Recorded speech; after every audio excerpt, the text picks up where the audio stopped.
Well, good afternoon, and it's a pleasure to be here. I've been unable to attend several of the Provost conversations on teaching and learning this semester. I'm delighted to be back and doing this again.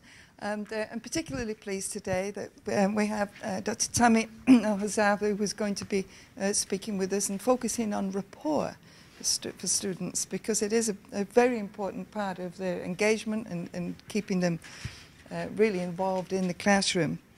The whole purpose of this conversations on teaching and learning, of course, is to try and have some conversation and not just be a one-way street, but fostering creative learning, fostering creative techniques for student success is really what it's all about. One of the things that Dr. Hazza has specialised in over the years has been in the area of reading and language arts, which of course are vitally important, particularly with very young students, but I think a lot of our most older students who come to the university are also still struggling a little bit with reading in some ways, because although they read a lot of text and they learn to read numbers as well as letters, being able to read in depth and understand is something that we need to work on.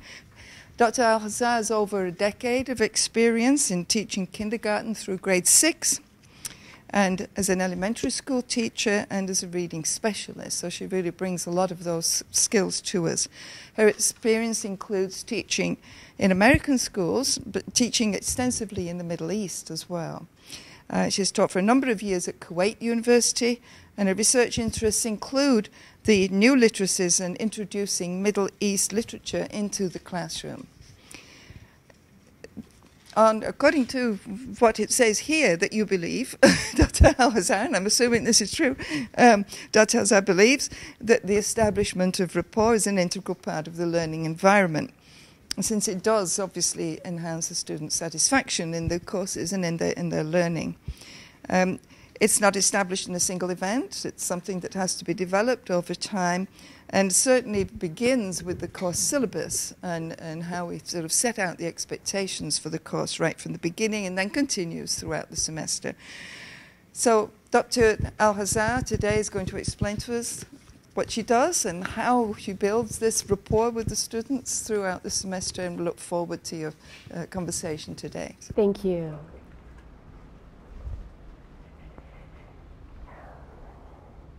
Thank you. I'm honored to be here today, and I thank all of you for coming. I know it's absolutely gorgeous out, 70 degrees out, and it's the end of February, so I do appreciate you coming. Please feel free to interrupt me at any time. I would like this to be a conversation. I will be reading some of what I'm going to share with you, but feel free to interrupt me. My topic is on establishing rapport with students in the collegiate environment. And what inspired me to select this topic was a conversation I had with a colleague. I was in the process of revamping my course syllabi, and I decided to ask a colleague, who's also a friend, to review my work and to make suggestions for improvement. When she finished reviewing the syllabi, she called me and she said, "Let's talk." And I'm thinking, she really likes what I'm doing. She wants more information. However, that was not the case at all. She took a deep breath and she said, "If I didn't know you personally, I would think that you're one of the most anal and vindictive persons I'd ever met." Now, do keep in mind, this is a good friend.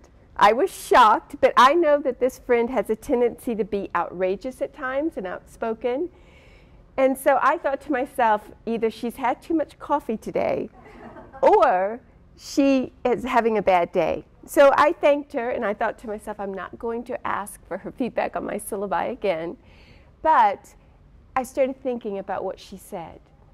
And when I stepped back and reflected, she specifically said that I had too many rules and consequences for rules, and my language was too harsh. And so I started reflecting, and I started thinking about why I had put those items in the course syllabus. Over 7 years of teaching, maybe 3 incidents happened over hundreds of students, only 3 incidents. And I'd put all these rules in the course syllabus. And it wasn't indicative of my learning environment at all. And so I realized that the invitation that I was sending to my students did not show them the type of learning environment I was offering them. So I decided to step back and redo my course syllabi, and that led me to thinking about the other things I do in class as well. So what I'd like to do today is I'd like to begin with a short research presentation on rapport, and then I would like to move in sharing my thoughts and my personal experiences, and then I'd like to move into engaging you in a conversation about your thoughts, your experiences, your successes, and maybe even more important, your failures in trying to establish rapport. But please feel free to interrupt me at any time. Establishing rapport with students is not likely the result of any single act or one event. Rather, rapport is more likely the result of many things done consistently right. In this sense, rapport can be thought of as an emergent property of teaching, gradually developing over the course of a semester or over the course of many semesters.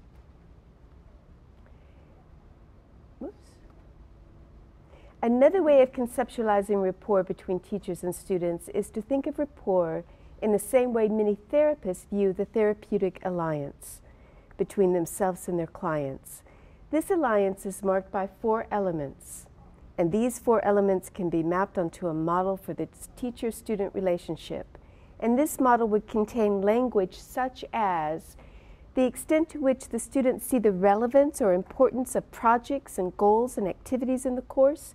Did they have any say? Do they have buy-in to the course?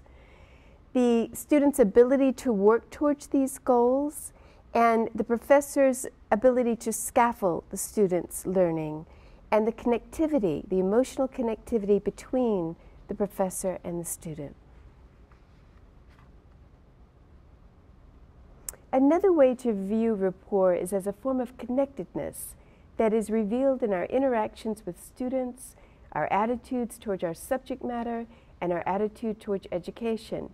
When we teach, we reveal our humanity. So our dispositions towards students is revealed in the way we interact with them.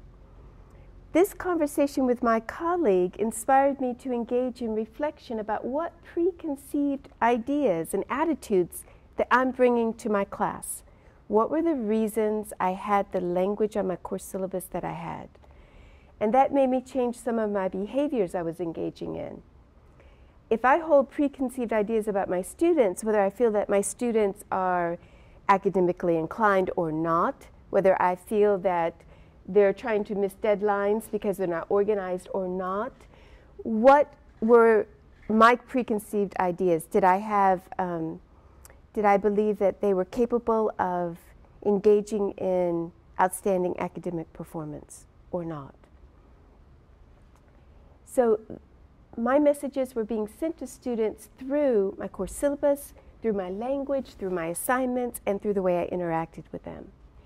And then our humanity is also revealed in our disposition towards our subject matter. When I teach a course that I'm passionate about, and there is a course I've been teaching here for 7 years that I'm very enthusiastic about it, absolutely passionate about it, still excited about it after 7 years. So when I walk in and I teach that course, my enthusiasm is overwhelming and it's contagious. There's a very rich learning environment that's created, and the students walk away with a great deal of information and being enthusiastic about the topic. However, when I teach a course that I'm not passionate about, which I have, I don't bring that same enthusiasm. I'm prepared, I've researched, I'm ready to talk about it, but my heart's not in it. I'm not passionate about it, and the students feel that. And the students walk away from that course not as passionate about it as with the other course. And our disposition towards the educational process or the institution, how we feel about Old Dominion University, our employer. Are we angry with them for something? Do we feel we've been treated unfairly? If so, that is revealed in our actions.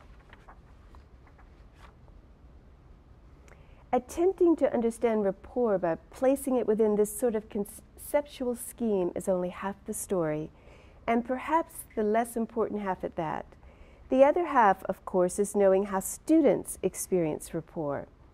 And to gain a bit of insight into this matter, researchers surveyed several hundred Auburn University undergraduates enrolled in the introductory level psychology course and asked them if they had experienced rapport with their professors. Only slightly more than half had indicated that they had experienced any type of rapport at all. And the professorial characteristics that they said that they felt created an atmosphere of rapport in the classroom were the professor showing a sense of humor, the professor being available a few minutes before class, a few minutes after class, and during office hours, either physically in the classroom or online. Encouraging class discussions, not just engaging in lectures. So they wanted to have their voice heard, showing interest in them and their thoughts on what they're learning and their ideas. And every time I read through a piece of literature, knowing students' names came up again and again. I know when you have a large lecture class, you can't know all the students' names. But to make an effort to know some of the students' names, the students who come and talk to you, is very important to students. And I have to say I'm quite guilty about this. I know my students' faces, but I have a really hard time connecting names and faces together, and I have to work on that. And then the last two is really more of the whole entire atmosphere that you create within the classroom and making the class come alive by sharing your experiences, your insights, your thoughts on the subject matter, on the content. And I think sometimes the science teachers do a great job with this because they take their students into the field and they have labs, and so more likely the content comes alive in those classes. Now, these same students indicated that when they did experience rapport, the effect it had was to increase their enjoyment of the teacher and the subject matter, and it motivated them to come to class more and to pay attention in class. In related research on this issue, researchers surveyed students about what characteristics they valued in the professor, and you'll see some of the same themes coming through. And this is I have some of the student responses from ODU when I did an informal survey here. An overarching theme was for the professor to show the student respect. And this was respect in many ways, such as I kept reading that the first class, the first impression you make with students is quite important. It's a lasting impression so that the professor comes prepared. Students again and again responded that it was very important to them that professors answered emails and careful about the language that was used in the email. And I was having a conversation with a colleague yesterday about this. I didn't realize that when I'm trying to emphasize something or put my response within the student's email and I use all caps, I didn't realize that was a signal for shouting. I don't know all the language of some of the young people. So I have a lot to learn about this, but they wanted us to respond and to respond promptly, not immediately, promptly, and at length to their concerns. Another thing was the attitude that professors hold towards students, and this was a response from one of my students that I wanted to share with you. And she said, the classes that I enjoyed the most and that I felt that I had the best rapport with the professor and the students were my education classes. I didn't, by the way, just put that in there on purpose, since I'm in education. The teachers created a classroom community by having us at tables rather than single-row desks and having us work in groups. Most of the gen eds are taught in rooms with desks or huge classrooms. I've had classes that I never knew anyone's name in. And then she went on to talk about the religion classes she'd had and how the professor, even though he lectured, he also opened it up for students to make comments. And so once again, there's a theme of students wanting to voice their thoughts. Another overarching theme that kept coming up in the literature was content knowledge. Students wanted professors who were experts in their field. And they expected the professors to come to class prepared, organized, and they said it showed when the professors weren't organized, and they didn't want any changes on the course syllabus. So if a project was worth a certain number of points, they expected it to stay worth that many points because that's what they had in their mind. And so one of the students' comments here at ODU, she said the classes that were set up as discussion courses had the best rapport. When a professor makes an effort to be sure time is built into the schedule, to know what the students think and allow them to openly share, those have been the classes where I felt the greatest rapport. So once again, sharing ideas. And then another one, well, I can't put my finger on the exact recipe for promoting rapport between teacher and student. I know that when a teacher knows a student's name, it changes the way the student perceives his or her teacher. The atmosphere becomes more intimate, which opens up the lines of communication. Again, less lecture, more interactive learning. Enthusiasm. They wanted teachers who were not only enthusiastic and excited about their content, but they wanted high energy levels, which I know sometimes at 7 o'clock at night it's not easy to do. No favoritism, of course, that goes without saying. Again, the theme of humor came up, and I don't think that students expect you to be comedians, stand-up comedians, but I think they wanted professors to lighten up just a little bit, to show a more personal side. And then the general class atmosphere that students felt included, and once again, their voices heard. Group work helps build rapport with classmates, but needs to be something that involves everyone, and it providing a safe learning environment that allows students to take chances without criticism is another way to promote rapport between teacher and students. And this was from an older student. Okay.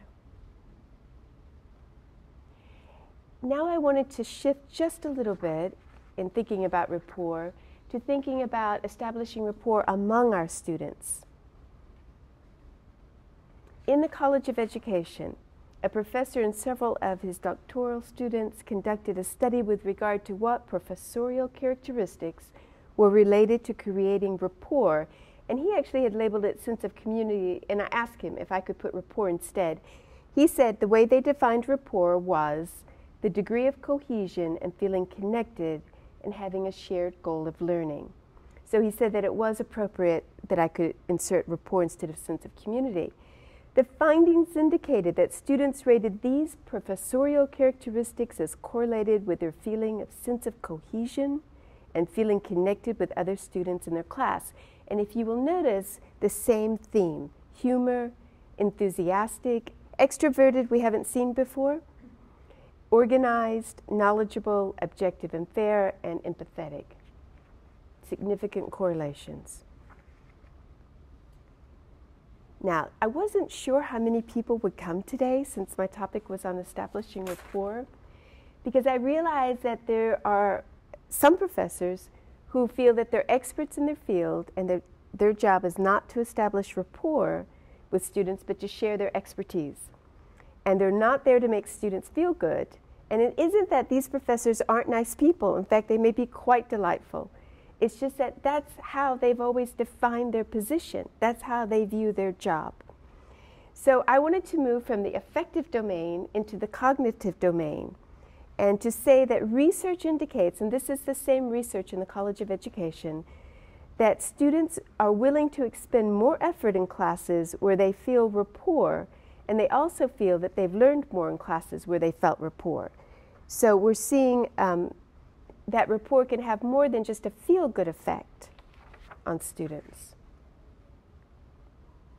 So to help us better understand how to develop rapport among our students, I wanted to examine the components of rapport. And Tickle, Degnan, and Rosenthal identify 3 components in the structure of rapport. The first is mutual attentiveness, and mutual attentiveness refers to the feeling as one and implies focusing on similarities between students. And the second is being positive, and it's described as a sense of mutual friendliness and caring. And the third is coordination, which refers to predictability and equilibrium in the relationship. In the early stages of a relationship, interactions between and among individuals are characterized by awkwardness and misunderstandings. If you've ever overheard two people meeting for the first time and getting to know each other over coffee, or if you've ever overheard at dinner two people out on a first date, then it's quite interesting to listen to what people are comfortable revealing and not revealing. And by the end of listening to their conversation, you can pretty much assume whether they're going to meet again and this is the basis of a friendship or not. This same principle applies to our students on the first night of class. The first days of class, they're quite uncomfortable with each other. So they appear inhibited in their interactions with their classmates. They focus on external factors such as race or gender or clothes and general appearance. And the information exchange, there tends to be a low level of rapport and the information is just superficial. However, as long as those beginning interactions are positive and they consist of mutual attentiveness, rapport will improve and will become more intimate. So our goal is finding ways to improve those initial interactions. And so to help us build rapport, I wanted to look at the resistance breaking process model, and it refers to ways that you can break down resistance to collaborative work and to get students to talking. We all know that first night of class when we walk in to a room full of students and no one's talking. You introduce yourself, you smile, you tell a little bit about yourself, but the tension is thick, and you see the nervous look on your students' faces. You continuously ask for questions, and there's rarely any questions. All the while, you're watching your students' faces, and most students are not making any eye contact with you or with anyone else. And so this is typical of the first day of class in which there's low levels of rapport, and students have preconceived notions about each other. So one of our goals is to try to break down the cliques or the preconceived notions. So the goal at the beginning of the semester is to readjust this web of relations within the classroom. And this model suggests 3 phases. The first phase is have students talking about self. The second phase is talking about similarities with other students. And then the third phase is less well-known information. They're divulging information and talking about differences. And I'll still address those on the next slide. So phase 1, students begin to reveal information that's non-threatening. Now I'm sure many of you guys do icebreakers. Do you do icebreakers the first night of class? Where you get students talking to each other, moving around? Well, this revealed, this study suggested one particular type of icebreaker where students have name tags and they put their name in the middle and they put their birthplace, major, favorite movie, favorite song, whatever you want to put on there, something non-threatening. And then students, if it's a large lecture class, they break up into groups of 5 or 10 and begin introducing themselves and talking and seeing similarities. In phase 2, you would group students according to the similarities. One of the things I do is I group students according to whether they're education students or whether they're content area students or secondary students. And so I put them in groups depending on that similarity so that they have something to talk about and discuss. But as we move on, I break it up so that they can begin to reveal more information, and I will group them according to differences. So I may group males and females mixed together to get them to talking, or I may group elementary and secondary students together. So I group them in different ways to help develop a rapport and to get them to start talking. And then the next move from there is to orchestrate collaborative projects. And on those projects, each student has a particular role that they have to play so that it's not left for one person.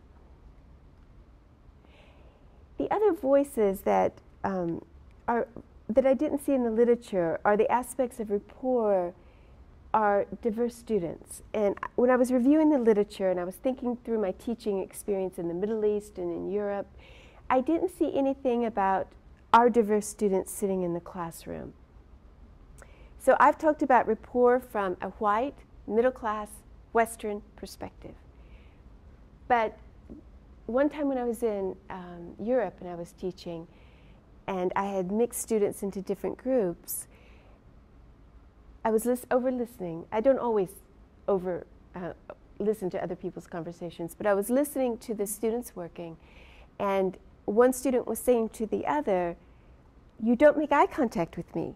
So I don't know if you're listening to me. I don't know if you want to work with me." She was from Portugal, and he was from Northern Europe, and they had different ideas about what was establishing rapport.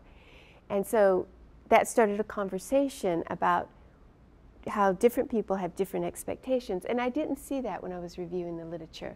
It's different for different people.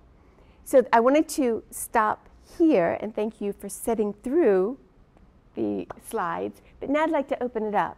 And I'm sure that there's a wealth of information that you guys have about what you're doing to establish rapport and about the diverse students sitting in your classroom.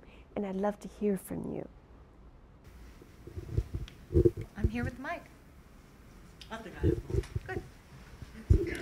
Oh. It's on. Okay, let me go ahead and stand up. Well, I want to introduce myself first. My name is Jaron Cornish. So I'm from the Office of Finance. So I know it's a little unusual to see a finance person here, but I'll tell you a little bit more about that a little bit later.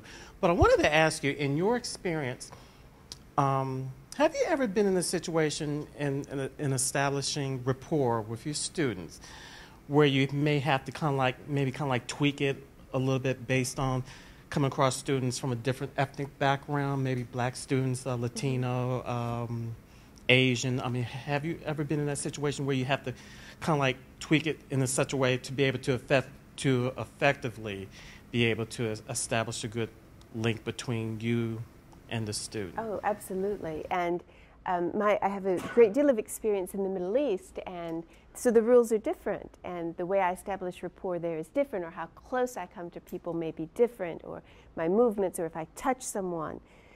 So yes, I definitely have to tweak all the time, and especially the concept of eye contact, because some cultures, the students aren't comfortable making eye contact with the professor or their teacher. So I'm constantly trying to readjust what I'm doing and trying to learn what the rules are for that society, because if I'm not an insider, I'm observing from outside, so I need insider help. I don't always do it right, so thank you. It's a good question. Thank you. I thought your presentation was wonderful. Oh, thank you. I find using tent cards the first day of class, I bring them to class and bring magic markers and things, and then I ask people to, what would you like to be called? And so many times people are, it's not the same name that's on my roster. It's not, yeah. It's a nickname. It's Yeah. something they've always wanted to try. Yeah. I mean, one young girl said, "I just think I should have been born Brooklyn." And she said, with 2 N's on it. And I said, "Well, do you want to be Brooklyn in this class?" And she said, "Can I?" Yeah, that's Sure. a good point. You know, and I have them do it because I'm older. I say, have pity on me, bring the tent card every time to class throughout the semester, so you can talk to the person next to you rather than talk to me, so you Right. can know who that person is. Well, I constantly mix my students almost every night they come to class. Now, there's a great deal of resistance to it, especially because you know how I'm a back of the room kind of person. I want to sit in the back. I want the wall to my back. Well, everyone has their favorite spot in the room. And so when I ask them to keep mixing it up, and they have certain people they think they connect with, and I keep mixing them up every night until finally there's no more resistance, they're searching for people they haven't worked with. And I do have to use tent cards because I'm afraid I'm getting older. My memory's not what it used to be. So I can't always remember unless they come to visit me in the office, and then I almost always remember them. Yeah, good points.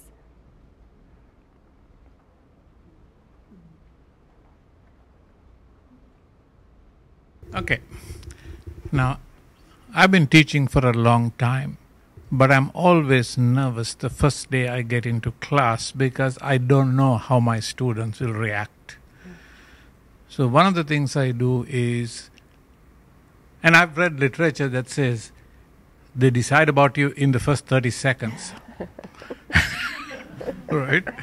So one of the things I do is I go up there and I say, "This is my name," and I say, "I'm Chandra. Don't call me by any other name. Call me by my first name." And then I sometimes get students first to talk to their neighbors. And after 5 minutes, tell me what they learn about their neighbors, so that we start having a conversation in the class, which may have nothing to do with the subject of the class. Right. And the third thing I do is I have a chart because I'm scared of forgetting people's names. And I tell them that I'm doing this because I am bad at remembering names. And I tell them that after the third week, if I make a mistake on the name, I have failed the class. And now they are working with me, trying to make sure that I remember their names. Yeah. And so if I make a mistake, the students point it out to me. And I found some of these things, and I learned this through the years, and I found that some of these things actually build a rapport between me and my students. And then and I do some of the things that you suggested. By about the middle of the semester, if I get to class about 5 minutes before time, I find them chattering among themselves. And then I know I've done it. Right. Right. Do you start off with that activity, or do you start off with all the course rules and guidelines? What do you do first? No, I start off with telling my name. And since I work with Blackboard, I know they already have the syllabus. And actually, I email them before the start of this semester and tell them to look at the syllabus. I bring copies to class so that they can ask questions. But I assume they already know the syllabus. And I've already given them an assignment to read before they come on the first day of class. So the first day of class is mostly for us to get to know each other. And I came to some of this largely because I was nervous. Right. And I wanted to make sure I connected with my students. And you wanted to focus off of you? Right. Well, I have it. A number of the things that have been mentioned, and I've also tried over the years, and I found that distributing, especially if it's a relatively small group, so 35, 40 students or fewer, not just having the 10 cards, which is great, but also distributing a little card that says, what are a couple of things that are on their minds? Because I'm working right now with freshmen, and so they're new to the university. What are the things that are highest on their minds? And of course, we hear things like safety and my roommate and those kinds of things are there. But at least it gives them an avenue to write something down. But I'm a little bit sneaky because while I do that, I take out my iPhone and I take a photograph of the class with the 10 cards in front of them. Oh, you do? And now I've got my image of and sometimes it's at the back, but. And they and this is their name, their nickname. So be it Travis or Mary Lou or whatever it is. And now I can study that and go back and make that connection. You remember it just by that picture? Yeah. Oh, well, I have to look at it a lot, but it helps a lot. Yeah. Your memory's better than mine. Another thing I've seen people do are 4 truths and a lie. Have you seen that? That's a fun activity where students make up 4 truths about who they are, and then they put in 1 lie, and you've got to guess the lie. Oh, the students have a great deal of fun doing that. And I always get it wrong. It strikes me as interesting to talk about names here. And when you were speaking, my name is Annette Finley Crosswhite. And as any administrator probably knows from paperwork, my name is actually Stephanie Annette Finley Crosswhite. And when you were talking, my parents on the 2nd day of my life decided to call me Annette. And as you were talking, I was thinking about every teacher and professor I've ever had who insisted on calling me Stephanie, and I still have that sort of, I didn't like them because they wouldn't call me by the name that my parents had decided to call me. Well, that's interesting. So I think I just add that to your kind of anecdotal information that even all these years after not being a student, I can visually remember each one. I will always call you Annette. The other thing I do is I'm really good with names, and I always make a point when I see students out and about, I always make a point of letting them know that I know their name. So if they're in Web Center, I'll say, hi Jeff, whatever, because I want them to know that I've taken the time to learn their name. And when I pass out the cards, I always ask them to tell me something to help me remember their name, because I have some standard memory tricks that I use, but they only work for a variety of names. And so if they tell me something on the card then it will help me. The next time I start calling it, I'll remember the memory trick they've given me, and that'll help me learn the name. Give me one of your standard memory tricks. I need them. Well, Can you think of one? Sure. My easiest memory tricks are I have a son named Matt and a son named Alex, so I instantly learn every Matt and Alex in the room. Okay. I never get a Matt or an Alex. But there are things like, you know, if their name reminds me of a song that I like, I mean, jasmine or a flavor, an odor, something that I like, I will literally say to myself, okay, you know, that's jasmine. I like jasmine. Okay. But their cards help me more. I mean, like I said, I have 10 or 15 ways of doing it, but they help me more. I'll try the cards. I need help. I need help with names, yeah. I'm only a TA, but I have one incident to relate. This was Thursday. I was introduced in the cytotechnology program with no more than, and now we're going to have a presentation on herpes simplex. And so as I went through my PowerPoint, I looked at the class and I said, and I paused at one place and I said, this is why your science is so important. And then as I went on further in the presentation, I said, and this is why you are so important and why your careers will be so important. You will be the ones to first see these cells, and you will be the ones to alert the physician and hence the patient that something must be done. There is so much importance attached to what you're doing. At the end of of our discussion of simplex, I was totally taken by surprise as the entire room erupted into applause. Oh, that's so nice. What a wonderful I think experience. that Yeah. the message we need as educators is to relate to our students how we feel their education and development is so crucially important even to us. Thank you.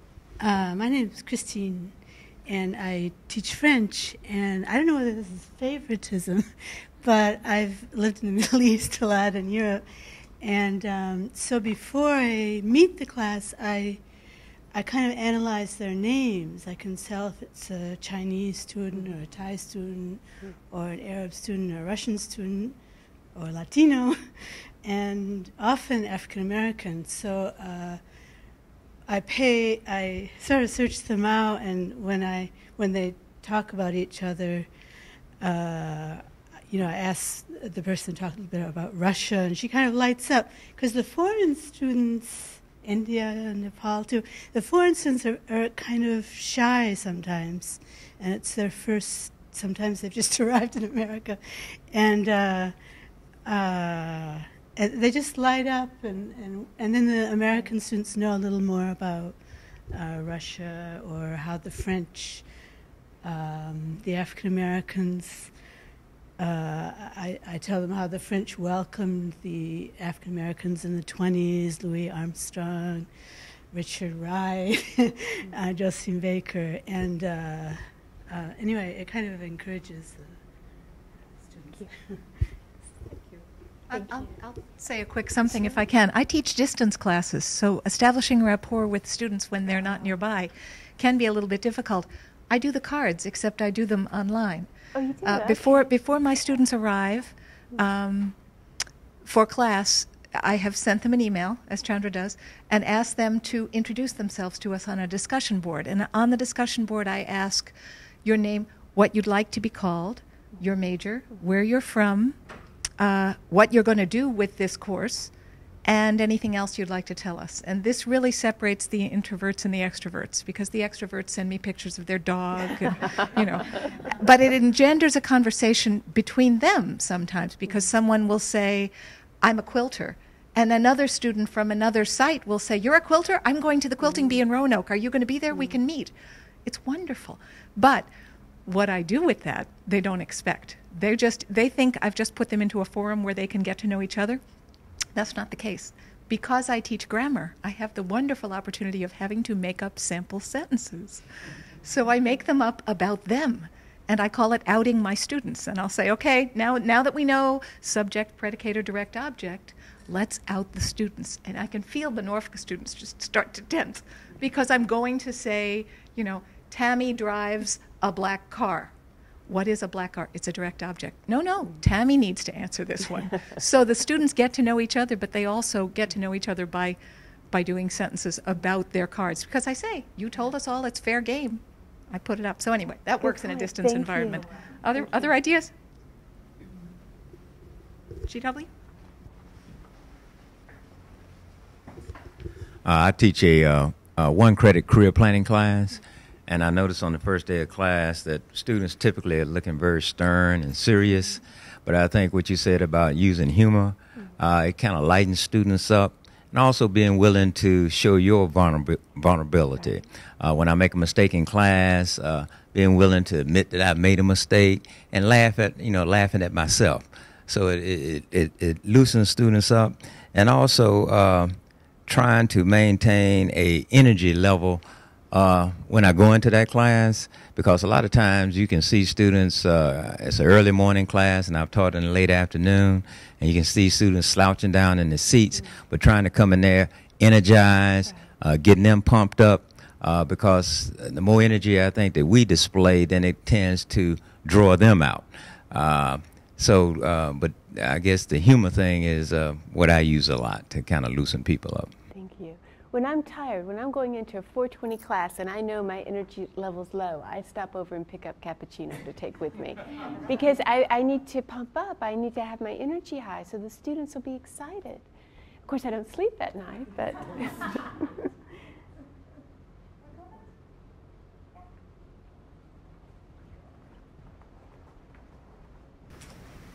Hi, I'm Mia Swan, and this is my first time adjuncting here. And for my first class that I had, and I'm teaching Introduction to the Human Services field, I was not myself. I was actually a client.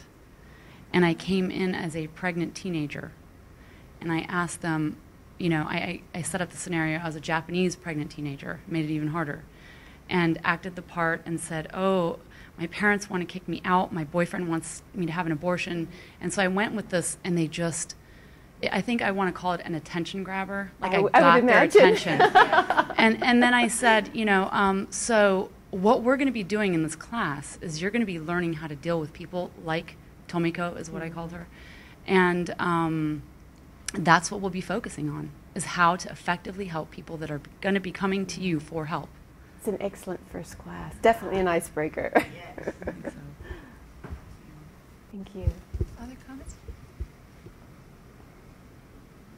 Okay, back to you. Oh, I'm on my way. And this is sort of the other side of establishing rapport. One of the issues I have found through the years is that some students come to me outside class and tell me things that I really don't want to know about them. And I can't chase them out because then they will think I don't care. But there are limits to your intervention. Right. And I was wondering whether you had any ideas about that. I mean, how do you establish rapport in the classroom but avoid getting too entangled in students' personal lives? Well, I don't have an answer for it, but I think the only thing I can say is I'm careful about how much I reveal about my life. So I reveal some so they can get to know me. The first thing they want to know is about my name because it's unusual. So I tell them some about that, my background.